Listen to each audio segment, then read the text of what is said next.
Manchester United won, Arsenal won, and I tell you what, Arsenal are very lucky to win that game, and we're unlucky not to win that game.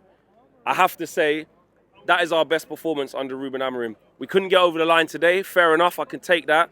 But I tell you what, given all the context of our squad, given the injuries that are there, given the fatigue that's there, given that Thursday's round the corner, we know about that, and Amorim spoke about survival, I think we've done a number on Arsenal. I think that the best way to play against this Arsenal side is to sit back. They're void of options up front, so try and contain them, keep compact, and frustrate them. Nottingham Forest did it to them, West Ham did it to them, PSV didn't show them any respect and went gun-ho and got absolutely ripped apart. So we were always going to play that way today, given the context of our team. And it worked. The first half, I don't really think that Onana had anything to do. We wasn't really much of an attacking force, but that was fine. That was the game plan. And when you're looking for a bit of magic, when you're looking for a little bit of quality, up steps Bruno Fernandes. And for far too many times, even Roy Keane, we've spoken about it, in a season like this, when we are at the worst point, we should not be speaking Bruno Fernandes' name. That criticism is so misguided within the context of this season. Ever since Bruno Fernandes has come to this club in 2021, he has been consistent in terms of his output for his role in the team. What is his role in the team? To create, boss, yeah, and score. That's my role. This season he's been more adaptable. He's had to play deeper. He's playing passes longer. His numbers are still high. There's no excuse.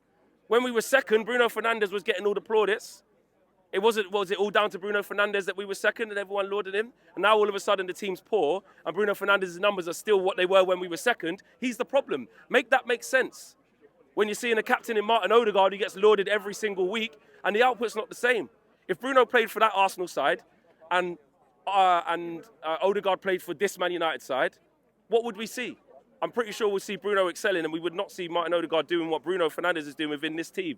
So what a free kick. Raya, he did leave too much space open to that side, so that's a criticism on him. But we defended really well, we were strong in the tackle, and we were spirited. We didn't make any mistakes, and the difference today is that was probably a 0-0 half. But you know when you're talking about a little bit of luck or a good fortune to be in the right position when you want to, can we get the goal just before halftime? Our last home game against Fulham, it was just before halftime. We conceded 2 stupid corners, and then we conceded from the second one, and we go in 1-0 down. This is the context of what Amorim's talking about. If you can just get a little bit of quality in your side at the right time. So that was brilliant from Bruno Fernandes and really good from the team. And in the second half, I have to say, we were the better team again. We were the better team again. With the chances that we had, we could have easily won this game 3-1.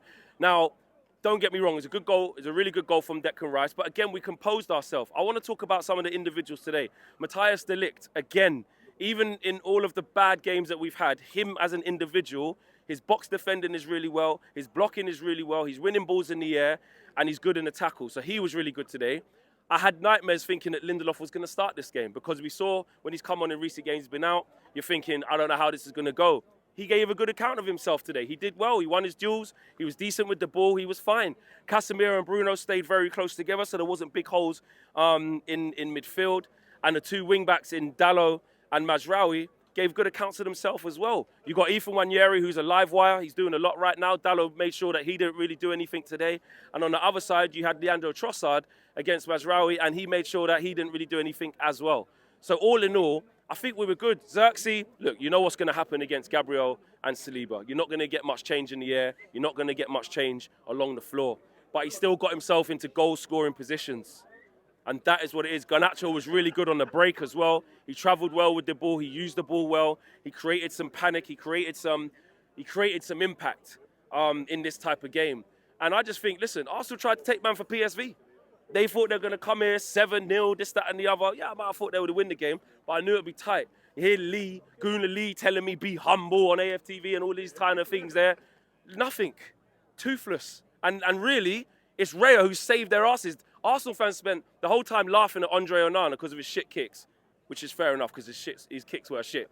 But in the end, it was their keeper who was the one who gave away the mistake that actually gets us into 1-0. And it's their keeper who has to make sure that they don't lose the game with some crazy saves. Right, honestly, that Raya performance, yeah, was like De Gea, what was it, 17, 18 at the Emirates, where we're going, how has he saved that? How has he saved that?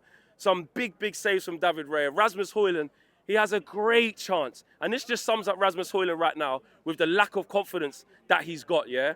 There's a big mistake. Casemiro, I think, nicks the ball. Just take a touch and hit, or hit it first time. I've seen the replay back. He has got no awareness that Declan Rice is coming. Yeah, he allows Declan Rice to make that challenge. It's a good challenge from Declan Rice, a match-saving challenge.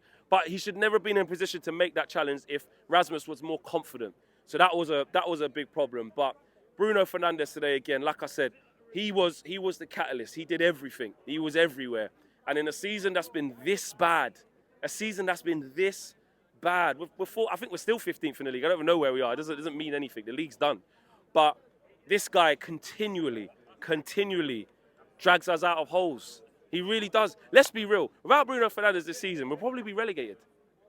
Like, it's not an over-exaggeration. Like, we'll probably be relegated. So I just don't get how we look to him as one of the problems in Man United. Will he have bad games? Yes. Does the team need to be better? Of course it does, and all of these things. But he continually drags us out of holes. I think Aiden Heaven coming on at half-time as well against his old club, that's not easy. He gave a good account of himself. I know the situation with the penalty, he kind of headed it onto his own hands, a little bit clumsy there. Maybe fortunate to get away with one. But he was good. He made sure Martinelli didn't do too much, bodied him a couple times, made sure he kept him quiet. Martinelli, I think, had one shot that was easily saved by Onana. And look, for Ruben Amorim, everybody was clapping with that draw. The crowd were up, the crowd were singing. And this is actually, I thought about it on the way in. This is Ruben Amorim's first home game against one of the big six. Every game he's had against them, Spurs away a couple of times, Liverpool away, Man City away, Arsenal away twice. This is the first game that he's had in front of our fans against one of the bigger teams. And I think that's under the circumstances of what's coming on Thursday, because we have to make sure we win that. On the circumstances of the injuries, on the circumstances of fatigue, we gave a really good account of ourselves, man. And like I said, it's not often, especially this season, we leave the game saying, how did we not? We should have won. That should have been a Man United W. It's down to Raya, and you could call it poor finishing, but it's down to David Raya why they're walking out here with a point. Where, let's be honest, most Arsenal fans, if not probably all of them, thought they'll come here and give us a good slapping. Oh, we scored 7 against PSV. Wait till we come to you. And then they remembered.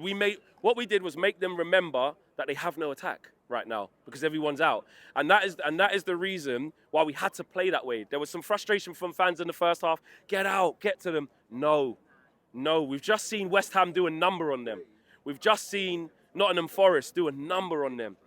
This version of Arsenal, if you play like that, you will get joy, because that is Arsenal's Achilles heel in the moment that they're in when they don't have attacking options. They only have a plan A right now because they've got so many players out. And also, the little set-piece cheat code thing, that's not working anymore. We defended set pieces well. Onana came and claimed. He come to claim a couple as well. So we was at it with the set pieces. We didn't give too much away in open play. And you know what? It's one of the first performances under Ruben Amorim that I'd say the boys should be proud of that. They should be proud of that. Is that where we want to be? Is that how we want to play football? Of course not. But in the context of the season and where we're at, that was a very good performance, and we're very unlucky not to win the game. Man of the match, I'm going to give that. That was a good performance, 100% good performance. 100%. Huh? Well, yeah, because we're 15th. At 15th, did you expect a better performance than that?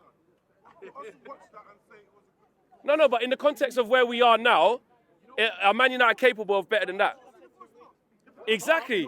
First half was 1-0 up. And you see, this is what I mean. One of the guys over there, Sports United, goes, what, was that a good performance? In the context of what happened, it was a good performance. We got the better of the chances and we should have won the game. We go from there. Bruno Fernandes, man of the match. Keep his name out your mouth.